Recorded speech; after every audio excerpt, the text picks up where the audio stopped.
Welcome to exam study hub YouTube channel में आपका स्वागत है। आज मैं आप लोगों को ईवीएस के कुछ इम्पोर्टेंट क्वेश्चन पढ़ाऊंगी। चलिए आज का क्वेश्चन स्टार्ट करते हैं।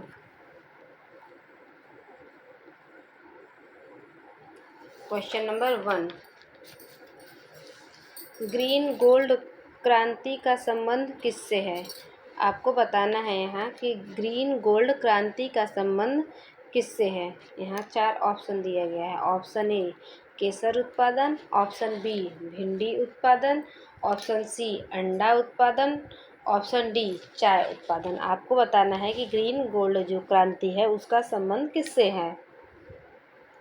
केसर से है, भिंडी से है, अंडा से है या फिर आपका चाय उत्पादन से है। आपका जो यहाँ पे राइट आंसर है वो आपका है ऑप्शन डी, चाय उत्पादन।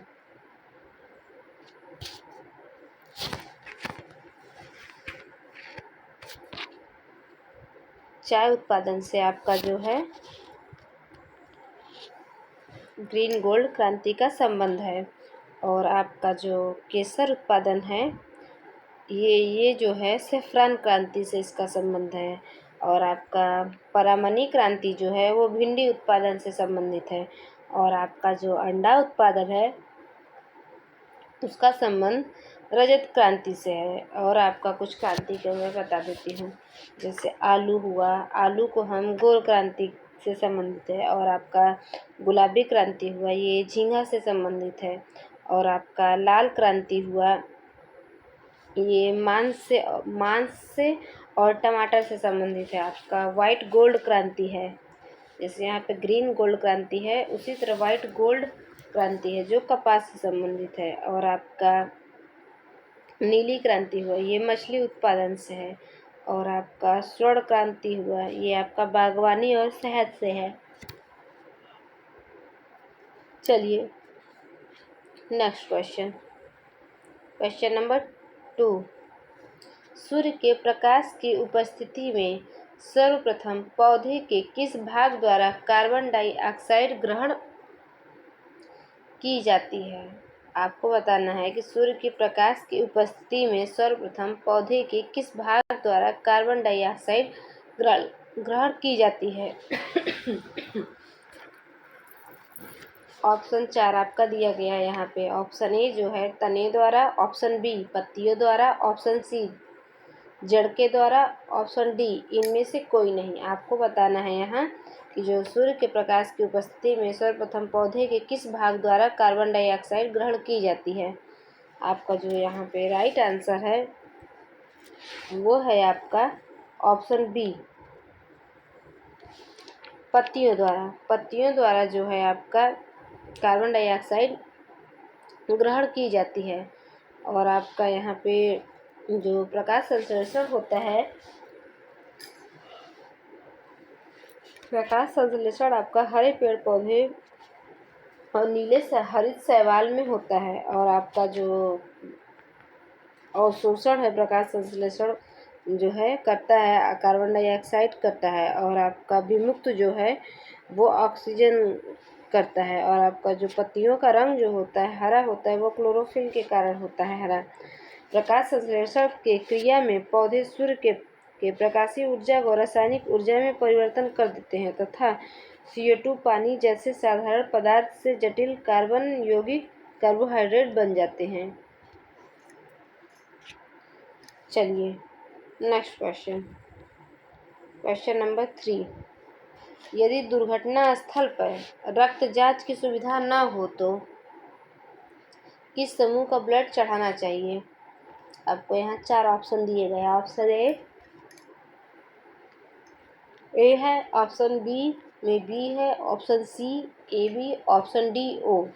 आपको यहाँ बताना है कि यदि दुर्घटना स्थल पर रक्त की जांच की सुविधा न हो तो किस समूह का ब्लड आपको चढ़ाना चाहिए। आपका यहाँ जो ए बी जो है ऑप्शन सी इसको हम सर्वग्राही कहते हैं। और जो ओ होता है उसे हम सर्वदाता कहते हैं। आपका जो यहाँ पे राइट आंसर है वो है ऑप्शन डी, जो ब्लड ग्रुप है वो, क्योंकि वो ब्लड ग्रुप सर्वदाता होता है। और आपका जो ब्लड होता है वो एक स्वस्थ इंसान के शरीर में 4 से 5 लीटर का खून होना चाहिए। खून में आरबीसी में हीमोग्लोबिन मौजूद होता है। और आपका जो एबी होता है उसमें एंटीबॉडी नहीं होता है, इसलिए उसे सर्वग्राही कहा जाता है। और आपका जो रक्त का पीएच मान होता है वो 7.4 होता है। और आपका मानव शरीर में रुधिर बैंक का जो कार्य है वो प्लीहा करता है। और आपका जो कार्ल लैंडस्टीनर के द्वारा ब्लड ग्रुप का खोज किया गया था और इन्हें नोबेल पुरस्कार भी दिया गया था। चलिए नेक्स्ट क्वेश्चन, क्वेश्चन नंबर 4। केंद्रीय प्रदूषण नियंत्रण बोर्ड के अनुसार औद्योगिक क्षेत्र में ध्वनि प्रदूषण का मानक है। आपको यहाँ बताना है कि केंद्रीय प्रदूषण जो नियंत्रण बोर्ड के अनुसार है औद्योगिक क्षेत्र में ध्वनि प्रदूषण का मानक क्या है। आपको यहाँ 4 ऑप्शन दिया गया है। ऑप्शन ए 75 से 70 डेसिबल, ऑप्शन बी 65 से 55 डेसिबल, ऑप्शन सी 55 से 45 डेसिबल, ऑप्शन डी 50 से 40 डेसिबल। आपको बताना है कि जो केंद्रीय प्रदूषण नियंत्रण बोर्ड के अनुसार औद्योगिक क्षेत्र में ध्वनि का प्रदूषण का मानक क्या है, कितना डेसिबल है, आपको बताना है। आपका यहाँ जो राइट आंसर है वो है आपका ऑप्शन ए 75 से 70 डेसिबल। ये जो आपका है ये जो है 75 से 70 डेसिबल ये औद्योगिक क्षेत्र के लिए है, माना गया है इसका मानक ध्वनि प्रदूषण का। और आपका जो 65 से 55 डेसिबल है ये जो है व्यापारिक क्षेत्र का ध्वनि प्रदूषण मानक है। और आपका जो ऑप्शन सी है 55 से 45 डेसिबल ये आपका आवासीय क्षेत्र का मानक है। और आपका जो लास्ट ऑप्शन है डी 50 से 40 डेसिबल ये आपका शांत क्षेत्र का है। और आपका जो भारत में समान ध्वनि का स्तर जो है 45 से 60 डेसिबल होना चाहिए। और जो फुसफुसाहट की ध्वनि होती है वो आपका 20 डेसिबल के आसपास होता है। और आपका जो ध्वनि प्रदूषण का संबंध ग्रीन मफलर का संबंध जो है ध्वनि प्रदूषण से है। चलिए next question, question number 5। Nanda Devi चोटी प्रसिद्ध है। आपको बताना है कि जो नंदा देवी चोटी है वो प्रसिद्ध है किस लिए। आपका यहाँ 4 ऑप्शन दिया गया। ऑप्शन ए शेर के लिए, ऑप्शन बी चीता के लिए, ऑप्शन सी गिद्ध के लिए, ऑप्शन डी फूलों के लिए। आपको बताना है कि नंदा देवी चोटी, और जो आपका नंदा देवी जो है वो आपका उत्तराखंड में पड़ता है। और आपका जो नंदा देवी राष्ट्रीय उद्यान पार्क है वो भी आपका उत्तराखंड में है। और नंदा देवी राष्ट्रीय जो पार्क है उसका जो स्थापना है 1982 ईस्वी में हुआ था। और नंदा देवी में फूलों की विविध प्रजातियों का संरक्षण किया गया है, इसलिए इसे हम फूलों की घाटी भी कहते हैं। और जो फूलों की घाटी वाला जो राज्य है वो आपका उत्तराखंड है। और आपका यहाँ जो राइट आंसर है वो है आपका ऑप्शन डी फूलों के लिए। चलिए नेक्स्ट क्वेश्चन, क्वेश्चन नंबर 6। संयुक्त राष्ट्र संघ की स्थापना कब की गई थी। आपको यहाँ बताना है संयुक्त राष्ट्र संघ की स्थापना कब की गई थी। यहाँ 4 ऑप्शन दिया गया। ऑप्शन ए 24 अक्टूबर 1942, और ऑप्शन बी 24 अक्टूबर 1943, ऑप्शन सी 24 अक्टूबर 1944, ऑप्शन डी 24 अक्टूबर 1945। आपको यहाँ 4 ऑप्शन दिया गया है, सब आपका 24 अक्टूबर है और सिर्फ सन यहाँ पे बदला हुआ है 43, 42, 43, 44, 45। आपको यहाँ सही आंसर जो है राइट आंसर जो है बताना है कि संयुक्त राष्ट्र संघ की स्थापना कब की गई थी। चलिए, आपका जो यहाँ पे राइट आंसर है वो है आपका ऑप्शन डी, 24 अक्टूबर 1945। 24 अक्टूबर 1945 को इसकी स्थापना की गई थी यूएनओ की। और आपका जो यूएनओ है उसके जो महासचिव हैं, संयुक्त राष्ट्र संघ के जो महासचिव है एंटोनियो गुटरेस है। और ये जो एंटोनियो गुटरेस है वो है पुर्तगाल के। और आपका जो इनका कार्यकाल जो है 1 जनवरी 2017 के आसपास इन्होंने अपना कार्यकाल संभाला था। और आपका जो पहली महिला अध्यक्ष थी विजय लक्ष्मी पंडित थी, संयुक्त राष्ट्र संघ की पहली महिला अध्यक्ष। और आपका जो संयुक्त राष्ट्र संघ की जो है 5 स्थायी सदस्य होते हैं। 5 स्थायी में रूस है, ब्रिटेन, चीन, फ्रांस और अमेरिका। और आपका जो उसमें 10 अस्थायी सदस्य भी हैं आपका। और उसके बाद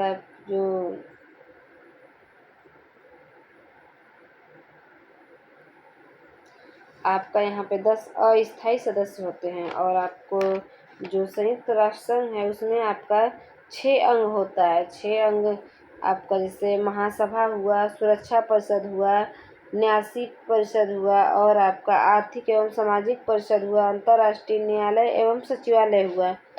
और अंतर्राष्ट्रीय न्यायालय की स्थापना जो है वो 1948 में हुआ था। और इसका जो अंतर्राष्ट्रीय न्यायालय का मुख्यालय है वो द हेग में नीदरलैंड में है। और संयुक्त राष्ट्र संघ के कुल सदस्य देश की संख्या 193 है। जो 193वां देश है वो आपका दक्षिणी सूडान है। चलिए, नेक्स्ट क्वेश्चन, क्वेश्चन नंबर 7। ग्रहों की दीर्घवृत्ताकार पथ की जानकारी सर्वप्रथम किसने दी थी। आपको बताना है कि ग्रहों की दीर्घवृत्ताकार पथ की जानकारी सर्वप्रथम किसने दी थी। आपको यहाँ 4 ऑप्शन दिया गया है। Option A Galileo, option B Kepler, option C Newton, option D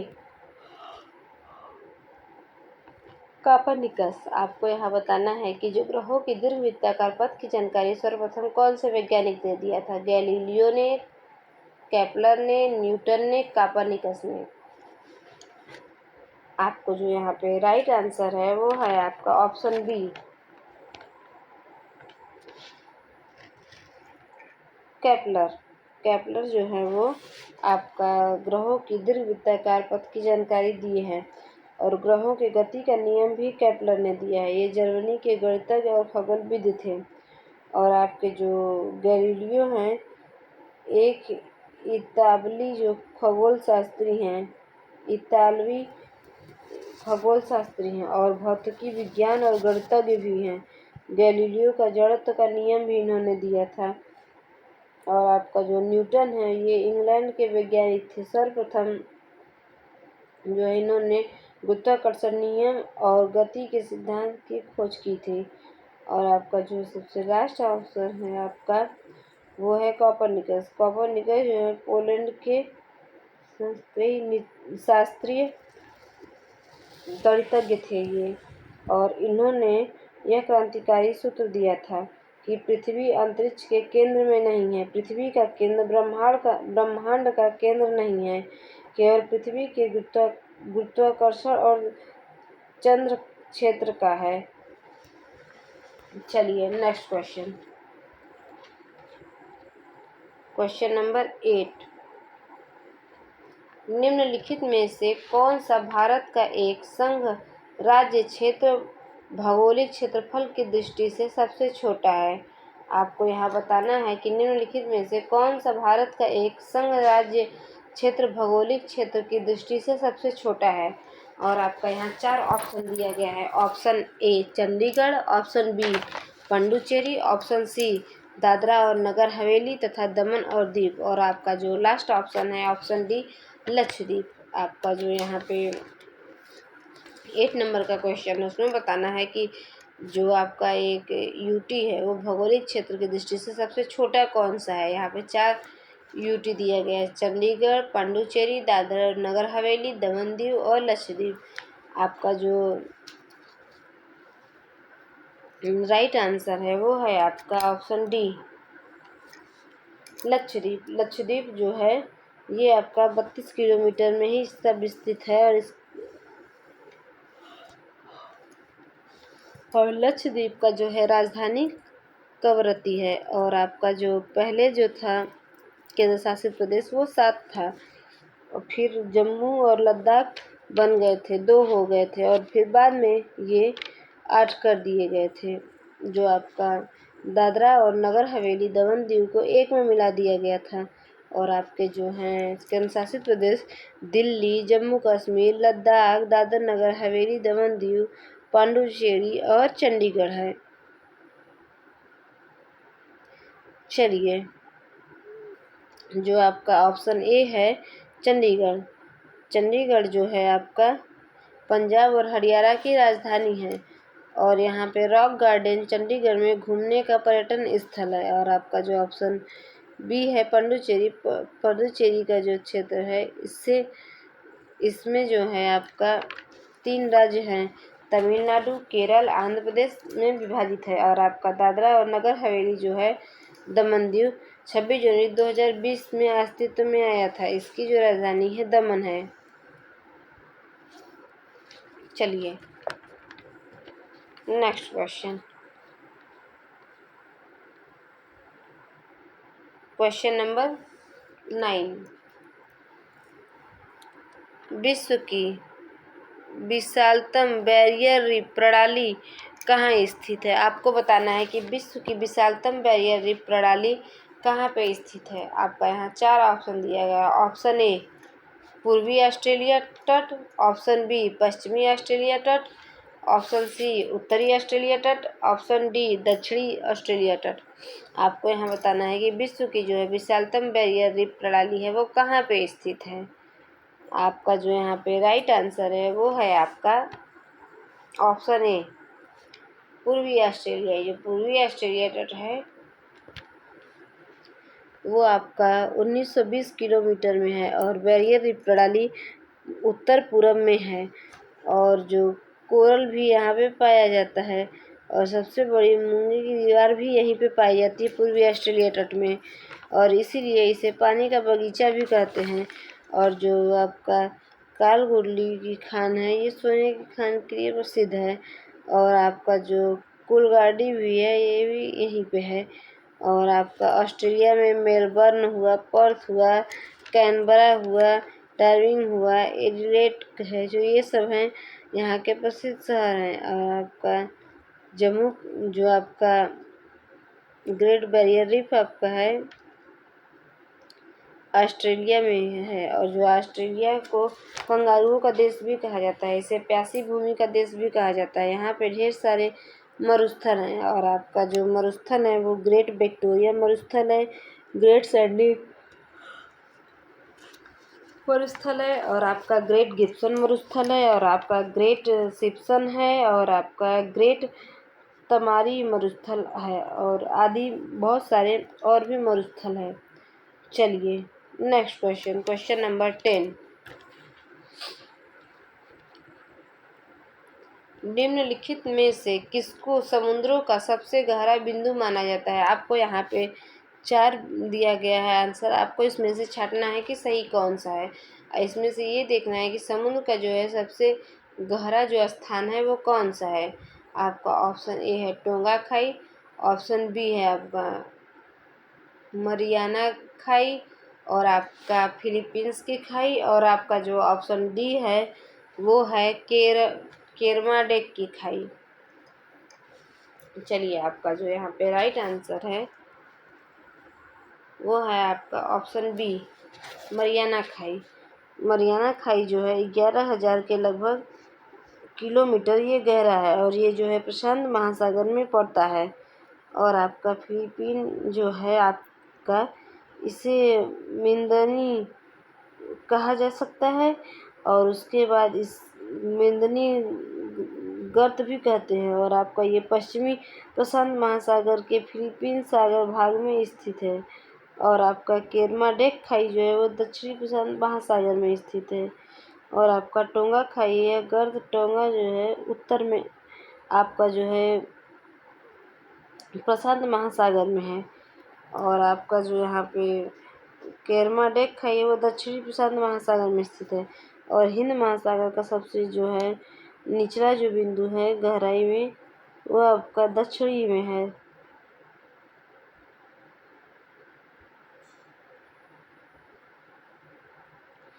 और आपका जो यहाँ पे अटलांटिक महासागर है उसमें सबसे गहरा जो है पोर्तो रिको गर्त है। और आपका हिंद महासागर का जावा गर्त है। चलिए ये आपका यहाँ पे लास्ट क्वेश्चन था, 10वां क्वेश्चन। चलिए आई होप आपको ये वीडियो अच्छा लगा होगा, हेल्पफुल लगा होगा। इस वीडियो को लाइक शेयर सब्सक्राइब ज़रूर करें।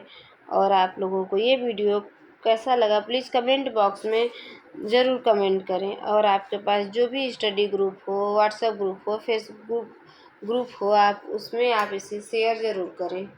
Thanks for watching.